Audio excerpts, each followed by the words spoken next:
vous. Bonjour, bienvenue à la Cinémathèque française. Bienvenue à toutes et à tous dans le cadre de cette rétrospective Darren, Aronofsky qui se prend jusqu'au 9 avril. Je vous rappelle que demain à 14h30, il y aura la projection de Black Swan, suivie d'une leçon de cinéma avec le cinéaste. Donc vous êtes évidemment les bienvenus. Je pense qu'il reste encore quelques places, en tout cas j'espère. Et à 18h, signature du coffret DVD Blu-ray de Requiem for a Dream qui ressort en salle mercredi prochain, le 9 avril. Mais pour l'heure, c'est The Wrestler que vous allez découvrir, The Wrestler, littéralement le catcheur, le lutteur en français. Le film a été auréolé du Lion d'Or à Venise en 2008. C'est le 4e film du réalisateur, donc c'est le film qui arrive après The Fountain. Peut-être que certains d'entre vous ont vu ou revu The Fountain hier. Et c'est le film qui marque le grand retour de Mickey Rourke au cinéma. Mickey Rourke qui était une star dans les années 80, qui avait joué dans Barfly, Rusty James, Idéaliste, 9 semaines et demie. Et là, le film marque son grand retour au cinéma, et cela grâce à Darren Aronofsky. Et je vous demande d'accueillir comme il se doit son réalisateur, Darren Aronofsky.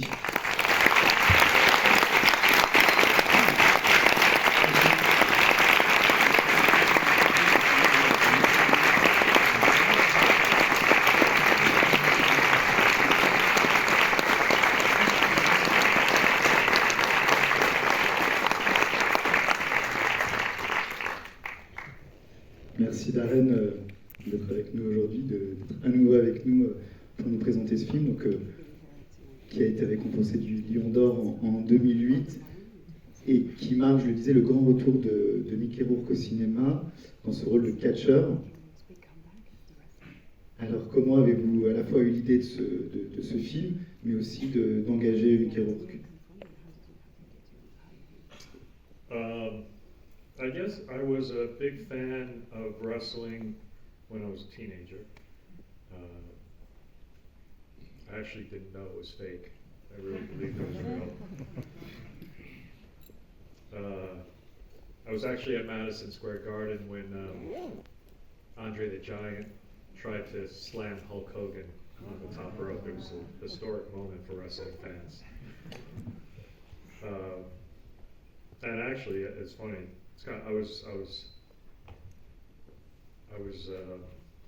let's see, I was in 5th grade, so I was probably 10 or 11, and me and my friend Ari went, and my dad had to come with us, and I remember my dad being stunned how fake it was and trying to convince me it was fake, and I was really upset with him.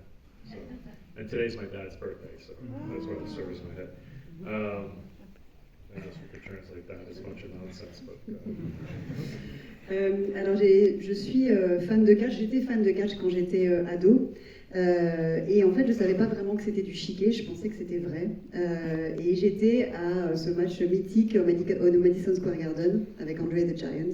Je devais avoir donc 10 ans à peu près, j'étais en équivalent du CM2, et j'étais avec mon père. Mon père a dû nous accompagner avec mon ami Harry, et mon père, quand il a vu ce que c'était un match de catch, il a vraiment compris que c'était du chiquet, il a essayé de me convaincre, il me l'a expliqué et je l'ai vraiment pas cru du tout. Et je dis ça, je pense à lui parce que c'est son anniversaire aujourd'hui. So as I became a filmmaker, I started to wonder why no one had made a serious film about wrestling. And I think it's because most people found it fake and silly. But I started to do some research and I started to meet a bunch of these older wrestlers who had been heroes of mine when I was a boy, and their bodies were just destroyed, and their minds were also a mess, and the more time I spent with them, the more they broke my heart, and I realized that there was a great art in all that madness. It just had to be uncovered and explored.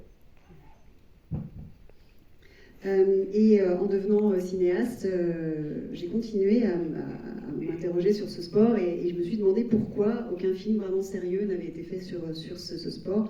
Sans doute parce que justement les gens ne le prenaient pas au sérieux, trouvaient que c'était un peu idiot comme pratique. Donc j'ai commencé à faire des recherches et j'ai rencontré beaucoup de catcheurs d'ancienne gloire qui étaient un peu mes idoles de jeunesse, et j'ai pu être témoin du fait que leur corps était en vrac et leur esprit aussi était un petit peu en vrac. Et plus je passais du temps avec eux, plus ils me fondaient le cœur, et plus je voyais qu'il y avait quand même une sorte d'art dans cette folie qui était à explorer. Alors, vous parlez du catch, alors en France, on est moins familier du catch, mais on est plutôt familier de Mickey Rourke. Il est très populaire ici. Et donc, comment vous l'avez approché pour ce rôle de catcheur? I was a big fan of Mickey Rourke as well my whole life, and always wondered why he hadn't done more work and why he was so self-destructive with his career. But as a big fan, as the project started to come together, it was very clear that he would play a great lead. We hired him even before the character was named.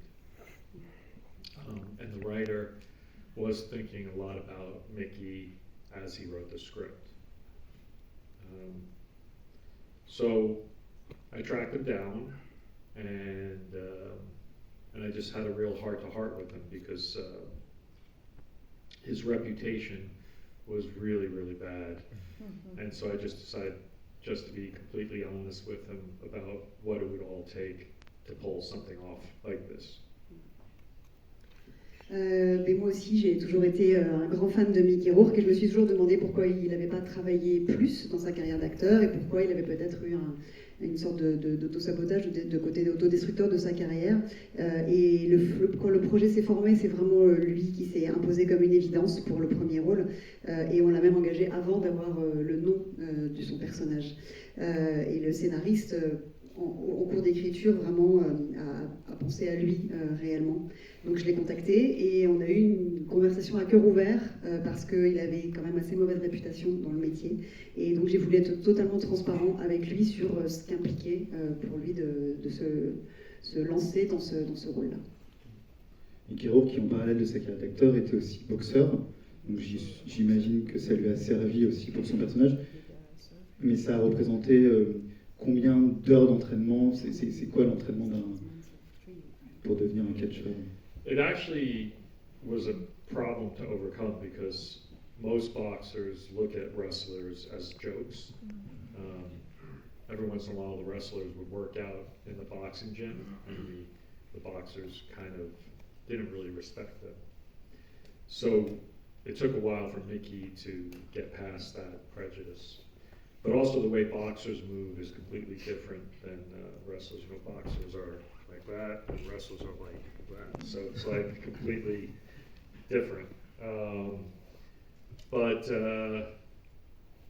by the end, Mickey really respected the sport, and he really respected the art. Mais c'était plutôt un problème à surmonter au départ pour lui parce que les boxeurs méprisent un petit peu les catcheurs, ils les prennent un peu pour des bouffons et c'est le genre de... Ils se regardent un peu en défaillance dans les salles de sport. Donc il a un petit peu dû, je crois, surmonter ce préjugé d'une certaine manière. Et donc voilà, je ne vous ferai pas le mouvement, mais la façon de se déplacer est très différente. Mais au bout du compte, je crois qu'il s'est mis beaucoup plus à respecter ce sport et cet art. Le film marque, on pourrait dire, une rupture aussi dans votre mise en scène. Vous passez à une mise en scène, je crois que vous-même vous disiez, qui est imprégnée de cinéma-vérité. Donc la caméra suit Mickey Rourke, c'est d'ailleurs assez intéressant, vous verrez dans l'ouverture du film, on ne découvre pas tout de suite son visage. Tout passe par l'arrière, par son dos, les épaules. Yeah. I think every film has its own film grammar that you need to discover. And sometimes that's because of the story, and sometimes it's because of other situations. The handheld camera just made a lot of sense because Mickey rarely would do the same thing twice. So it was very important to be able to move with him and dance with him and fall with him and stumble with him and trip with him. My original training was in cinema verite. I started off in documentary. So it was easy for me to kind of switch gears and think about it in that way. Je pense que tout film a sa propre grammaire et que c'est une grammaire qu'on découvre en faisant ce film. Et parfois c'est l'histoire qui dicte ça, et parfois c'est d'autres aspects du film qui vont dicter la grammaire. Et là, la caméra embarquée, elle s'est imposée comme une évidence, parce que Mickey Rourke faisait rarement 2 fois la même chose selon les prises, donc il fallait vraiment être au plus près de lui pour danser avec lui, se tomber avec lui, trébucher avec lui. Et comme ma formation initiale, moi, aller dans le cinéma vérité, dans le documentaire, ça a été assez facile finalement de revenir à ça. It was often, we talked about it, we were making a documentary about Mickey Rourke playing Randy the Ram. Et en fait, pour nous, c'était comme faire un documentaire sur Mickey Rourke en train de jouer ce personnage Randy the Ram. I would tell you more stories, but the cameras, I can't do it. On est filmé, je ne peux pas vous raconter plus d'anecdotes. Et les gens n'ont pas vu le film. Mickey Rourke a dit dans un entretien au moment de la sortie du film que vous lui rappeliez beaucoup Francis Ford Coppola, avec lequel il avait tourné 2 films, Rusty James, l'idéaliste. Il disait que vous étiez, comme lui, un perfectionniste. Qu'est-ce qu'il entendait par là et est-ce que vous êtes d'accord? I think it's more that I just made him do his work. I always felt like he saw me as medicine, which is I just tasted bad, but he knew it was good for him. En fait, je pense que c'est simplement dans la mesure où je lui faisais faire son travail, je l'obligeais un peu à faire son travail. Il me voyait comme un médicament, c'est-à-dire qu'il avait mauvais goût, mais qui en fait était bon pour lui. The reality with Mickey is he's so gifted and talented, he doesn't need to do much. And so it just allowed him to sort of coast through his career. So it just took a little pushing to make him go as deep as he went in this movie. En fait, finalement, la caractéristique de Mickey Rourke, c'est qu'il a un talent fou, donc il n'avait jamais eu tellement besoin de forcer son talent, donc il avait tendance dans sa carrière à se reposer sur ses lauriers, et là je pense qu'avec ce rôle, je l'ai un peu plus poussé dans ses retranchements. Vous avez à un moment donné parlé de danse à propos de la caméra, mais tout ça on y reviendra demain, puisque je rappelle qu'on projette ici même Black Swan, donc on aura l'occasion de reparler de la caméra et de la danse. Un grand merci, Darren Aronofsky, merci d'avoir présenté. Thank you. Merci.